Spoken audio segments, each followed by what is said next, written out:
Hello YouTube, and welcome to another Zen in the Art of Miniature Painting video. And today's video is about the Iron Hands Tactical Squad Upgrade Pack. I thought I'd do a video because I bought this, it arrived the other day, and thought I'd share my thoughts and show you what's in the pack. This cost me £11 from Games Workshop. A little bit steep for what you get, but I think if you collect Iron Hands, fantastic. If you don't, they're like me, then the best you can hope for is some really good bionic bits to make you guys look a bit beaten up, which is what I'm going to use these for. As you can see, it comes in 3 sort of fine cast sprues, one of which is predominantly shoulder pads, so 10 shoulder pads for a 10-man tactical squad and 2 heads, and then you get a set of bolter arms, a head, a thunder hammer, legs, and then again bolter arms, 2 torsos, front pieces, set of legs, and another head. So if we start, let's start with the least interesting of the sprues and have a look at this one, which is the shoulder pad one.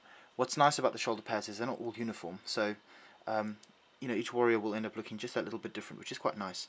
So you've got the different clan symbols. I'm not a massive Iron Hands expert.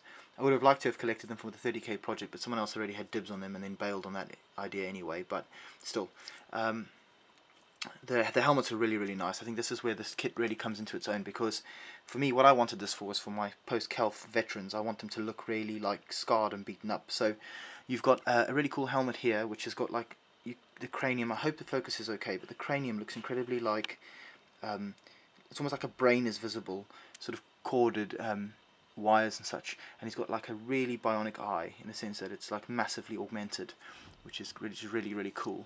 And what's nice about it is it extends to the back of the actual helmet as well, so you've got these cords, these cortical cords kind of visible.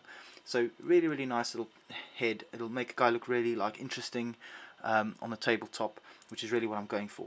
What I like about this one with a respirator and no helmet is it reminds me of an old tactical squad head. It may have been for the land speeder actually. There was a head that had a sort of sergeant type head with no helmet and a respirator on, but this one's different because it's sunken into his face. In other words, it is part of his face. This guy can't take his respirator off. Well, that's the implication for me anyway. So I quite like that, because this isn't just some guy wearing a silly breathing mask. This is actually part of his head. It sort of keeps him alive. And then again, you've got this really cool augmented eye, which you could just imagine some tech priest or something having made for him, after he's been grievously wounded. So again, the back of the head is also quite well detailed, which I think just shows a level of completeness on the side of Games Workshop with this kit. And again, we've got another sprue here. So we've got a set of legs. Now the legs I think are a real coup, because they've really gone to town. You've got pistons visible here, cabling, which is a feature of the set, which is really cool. Makes them look more technical, I suppose. Little pistons and like wires and stuff visible. So if you wanted to, you could really go to town and paint these up amazingly. I probably won't because I'm too lazy, but if you wanted to, you could do like a red wire and a yellow wire and green wires and stuff, just to make it interesting. And at the back here, where the calf would be, you've got this awesome cabling again. So these guys do look really robotic. These legs are going to be amazing. I can't wait to use them. They look kind of Mark 5-ish, so I'll probably sneak them into my 30k Ultramarine army, so quite happy with that. And then this is my favourite piece on the entire set, is this bolter where the hand is actually fused to the bolter itself. It gives you a sense that this warrior can't really decouple from his weapon. You'll notice there is no hand, it just goes straight into wires. And he's got a heavily modified bolter with a scope on the front and some other bits and pieces. It's just really nice. It's these little details like this that really make these kits worth buying. And then again, you've got the thunder hammer, which is got the cog and skull symbol, which you associate with the Iron Hands. It's called a mechanicum symbol.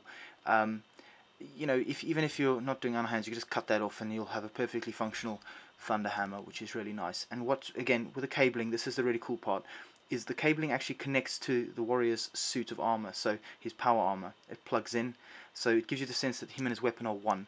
And the hand here, it seems to be bionic as well, in the sense that it's got that kind of like augmented look, almost like the ligaments of the hand have been replaced with iron. And then you've got the resting hand here. Again, the hand is bionic, more bundled wires and cables there. And then the head, again, these heads are just phenomenal. The really cool sort of bionic eye, This one's slightly less beaten up than the last one, but again, it's this back detail here, look, just there. You can still see there's more stuff. So even when you see this guy from the back on the tabletop, you're still going to know that he's augmented. Really, really nice.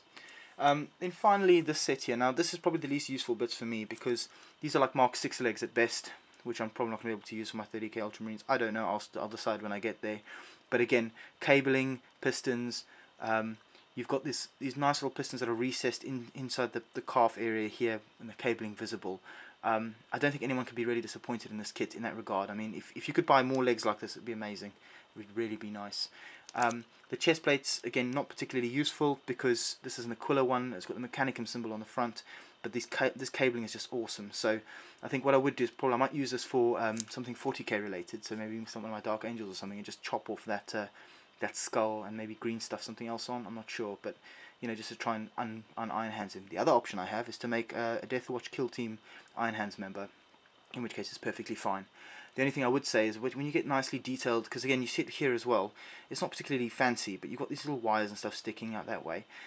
When you do get nice torsos like this, it's almost imperative not to use regular bolter arms, because they'll obscure the detail. So, you know, I think what I'll do is, if I do use them, they'll go on sergeants, or if the guy's not a sergeant, he'll not be having a bolter strapped across his chest, held across his chest, just so that you know you actually get to see the nice details.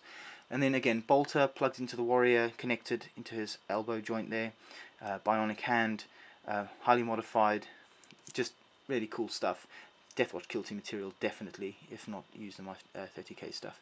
And then this hand as well, the resting hand, again, cable seems to be a big feature of this kit. So, you know, overall, this is another cool one. This is probably my favourite helmet as well. It's kind of almost cyclopean because of the way this eye sort of sits almost towards the centre of the head. Overall, I'd say I'm pretty chuffed with what I got in here. I think it's expensive for what you get. I think for £11 for, you know, 3 little tiny fine cast sprues, perhaps not the best value for money, given that you can buy the Dark Angels accessory sprue, which has some 80 something bits and pieces on it, for £12. But you know, I think if you're going to use this to spruce up, you know, a Deathwatch Kill Team and make an Iron Hands member, or if you're doing like a 30k thing, if you just want to pepper this amongst your sort of, or even a non-30k, I mean 40k is fine too, but you just want to pepper this amongst your stuff, then that's a great idea. So it acts like a seasoning across your army, rather than having an army of shambling bionic soldiers, which would be really cool, but you know, perhaps you need to sort of draw the line somewhere. So overall, really happy. The detail is insane. I mean, it's just brilliant. I don't know what the metal kit was like. I don't know if it was as detailed. All I know is that this kit, which is in fine cast, is exactly what I needed. So I don't know what I'll do with these bits initially. The shoulder pads, who knows? Maybe I'll have to collect Iron Hands at some point just so that I can justify using them. But there you go. So I'm hopefully going to be doing some more videos on bits and pieces I get from Forge World soon. I've got some Mark III stuff on the way.